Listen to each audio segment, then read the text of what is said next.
اگر تم نے یہ دعوت قبول نہ کی اگر تم نے یہ دعوت قبول نہ کی تو تم پر اپنے قوم کے نصارہ کا گناہ ہے۔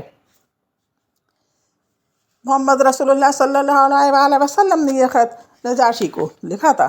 جب عمرو بن امیہ زمری رضی اللہ عنہ نے نبی صلی اللہ علیہ وآلہ وسلم کا خط نجاشی کے حوالے کیا تو نجاشی نے اسے لے کر آنکھ پر رکھا اور تخت سے زمین پر اتر آیا اور حضرت جعفر بن ابی طالب کے ہاتھ پر اسلام قبول کیا اور نبی صلی اللہ علیہ وآلہ وسلم کے پاس اس بارے میں خط لکھا جو یہ ہے: بسم اللہ الرحمن الرحیم، محمد رسول اللہ کی خدمت میں نجاشی اسما کی طرف سے۔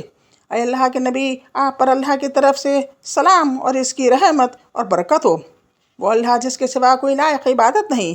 اما بعد، اے اللہ کے رسول، مجھے آپ کا کرامی نامہ ملا جس میں آپ نے عیسیٰ علیہ السلام کا معاملہ ذکر کیا ہے۔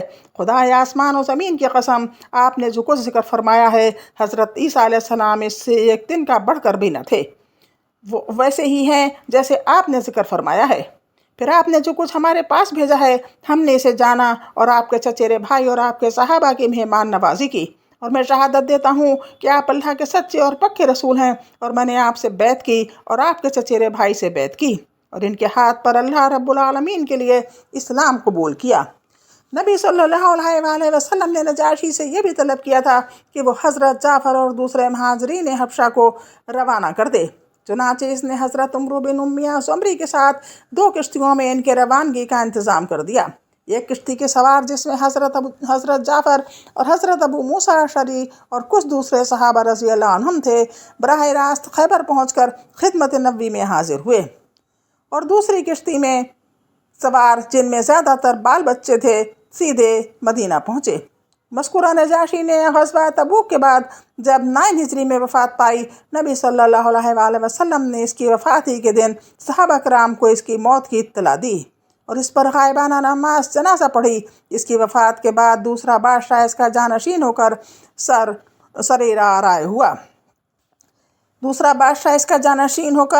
سریر آرائے سلطنت ہوا تو نبی صلی اللہ علیہ وآلہ وسلم نے اس کے پاس بھی ایک خط روانہ فرمایا، لیکن یہ معلوم نہ ہو سکا کہ اس نے اسلام قبول کیا یا نہیں۔ مقوقس شاہ مصر کے نام خط۔ نبی صلی اللہ علیہ وآلہ وسلم نے ایک گرامی نامہ جریج بن مدی کے نام روانہ فرمایا، جس کا لقب مقوقس تھا اور جو مصر و اسکندریہ کا بادشاہ تھا۔ نامہ گرامی ہے: بسم اللہ الرحمن الرحیم، اللہ کے بندے اور اس کے رسول محمد کی طرف سے مقوقس عظیم قبط کی جانب، اس پر سلام جو ہدایت کی پیروی کرے۔ اما بعد، میں تمہیں اسلام کی دعوت دیتا ہوں، اسلام لاؤ سلامت رہو گے، اور اسلام لاؤ اللہ تمہیں دوہرا اجر دے گا، لیکن اگر تم نے منہ موڑا تو تم پر اہل قبط کا بھی گناہ ہوگا۔ اے اہل قبط، ایک ایسی بات کی طرف آ جاؤ جو ہمارے اور تمہارے درمیان برابر ہے کہ ہم اللہ کے سوا کسی کی عبادت نہ کریں اور اس کے ساتھ کسی چیز کو شریک نہ ٹھہرائیں، اور ہم میں سے بعض کو اللہ کے بجائے رب نہ بنائے۔ بس اگر وہ منہ موڑیں تو کہہ دو، گواہ رہو ہم مسلمان ہیں۔ اس خط کو پہنچانے کے لیے حضرت حاطب بن ابی بلتا کا انتخاب کیا گیا۔ اس خط کو پہنچانے کے لیے حضرت حاطب بن ابی بلتا کا انتخاب فرمایا گیا۔ وہ مقوقس کے دربار میں پہنچے تو فرمایا، اس زمین پر تم سے پہلے ایک شخص گزرا ہے جو اپنے آپ کو رب اعلیٰ سمجھتا تھا۔ اللہ نے اسے آخر الاول کے لیے عبرت بنا دیا۔ پہلے تو اس کے ذریعے لوگوں سے انتقام لیا، پھر خود اس کو انتقام کا نشانہ بنایا، لہٰذا دوسرے سے عبرت پکڑو، ایسا نہ ہو کہ دوسرے تم سے عبرت پکڑیں۔ مقوقس نے کہا، ہمارا ایک دین ہے جسے ہم چھوڑ نہیں سکتے جب تک کہ اس سے بہتر دین نہ مل جائے۔ حضرت حاتب نے فرمایا، ہم تمہیں اسلام کی دعوت دیتے ہیں جسے اللہ تعالیٰ نے تمام ماسوا دیان کے بدلے کافی بنا دیا ہے۔ دیکھو، اس نبی نے لوگوں کو اسلام کی دعوت دی تو اس کے خلاف قریش سب سے زیادہ سخت ثابت ہوئے، یہود نے سب سے بڑھ کر دشمنی کی، نصارہ سب سے زیادہ قریب رہے۔ میری عمر کی قسم، جس طرح حضرت موسیٰ علیہ السلام نے حضرت عیسیٰ علیہ السلام کے لیے بشارت دی تھی، اسی طرح حضرت عیسیٰ علیہ السلام نے محمد صلی اللہ علیہ وآلہ وسلم کے لیے بشارت دی ہے، اور ہم تمہیں قرآن مجید کی دعوت اسی طرح دیتے ہیں جیسے تم اہل تورات کو انجیل کی دعوت دیتے ہو۔ جو نبی جس قوم کو پا جاتا ہے وہ قوم اس کی امت ہو جاتی ہے اور اس پر لازم ہو جاتا ہے کہ وہ اس نبی کی اطاعت کرے، اور تم نے اس نبی کا عہد پا لیا ہے، اور پھر ہم تمہیں دین مسیح سے روکتے نہیں ہیں بلکہ ہم تو اسی کا حکم دیتے ہیں۔ مخوقش نے کہا، میں نے اس نبی کے معاملے پر غور کیا تو میں نے پایا کہ وہ کسی ناپسندیدہ بات کا حکم نہیں دیتے اور کسی پسندیدہ بات سے منع نہیں کرتے۔ وہ نہ گمراہ جادوگر ہیں نہ جھوٹے کاہن، بلکہ میں دیکھتا ہوں کہ ان کے ساتھ نبوت کی یہ نشانی ہے کہ وہ پوشیدہ کو نکالتے اور سرگوشی کی خبر دیتے ہیں۔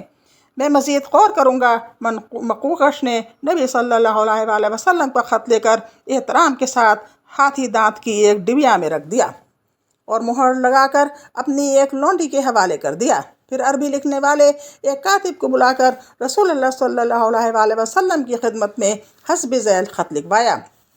بسم اللہ الرحمن الرحیم، محمد بن عبداللہ کے لیے مخوقش، عظیم قبطہ کی طرف سے، آپ پر السلام۔ اما بعد، میں نے آپ کا خط پڑھا اور اس میں آپ کی ذکر کی ہوئی بات اور دعوت کو سمجھا۔ مجھے معلوم ہے کہ ابھی ایک نبی کی آمد باقی